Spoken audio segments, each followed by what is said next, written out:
მუნიციპალური ავტობუსების მძღოლების 16 პუნქტიანი მოთხოვნა, რომელიც საკონტრაქტო პირობების შეცვლას და ხელფასების გაორმაგებას ეხება კიდევ ერთი პუნქტი დაემატა ამჯერად დედაქალაქის ტრანსპორტის საქალაქო სამსახურის ხელმძღვანელის აკაკი ჯოხაძისა და თბილისის სატრანსპორტო კომპანიის დირექტორის ლევან კოპლატაძის თანამდებობიდან გადადგომას ითხოვენ მძღოლები. დღეს საღამოს 6 საათამდე მიცემული ვადა 3 საათის წინ ამოიწურა, თუმცა არც ჯოხაძეს და არც კოპლატაძეს თანამდებობიდან გადადგომის შესახებ განცხადება არ გაუკეთებიათ. მძღოლები პროტესტის შეწყვეტას არ აპირებენ. თქვენ რას იძახით?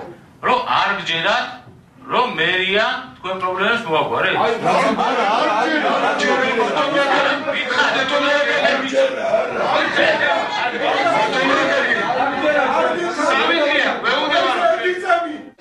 მუნიციპალური ავტობუსების გაფიცული მძღოლებისა და თბილისის მერიის წარმომადგენლების დღევანდელი ხმაურიანი შეხვედრა, რომელიც აქციის ფონზე მიმდინარეობდა, უშედეგოდ დასრულდა.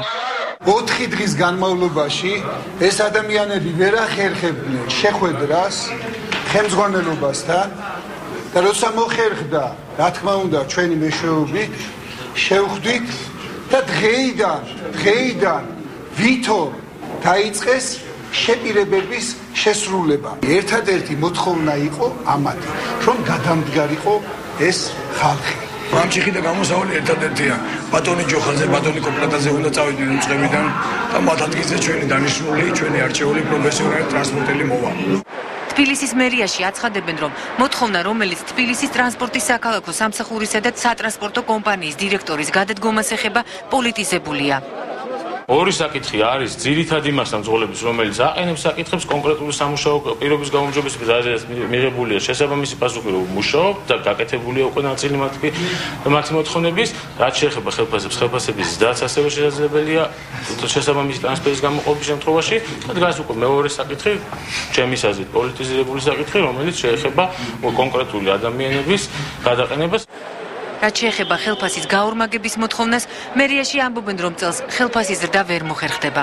მძღოლები თვეში 12 დღის განმავლობაში მუშაობენ და თვიური ანაზღაურება 800-დან 900 ლარამდე მერყეობს. მეტროს მემანქანეები კვირაში 35 საათს მუშაობენ და ხელფას თვეში 150 ლარს იღებენ. რაც შეეხება მოთხოვნას ხელფასის გაორმაგებასთან დაკავშირებით, აღნიშნული საკითხი მიმდინარე წელს ვერ განხორციელდება.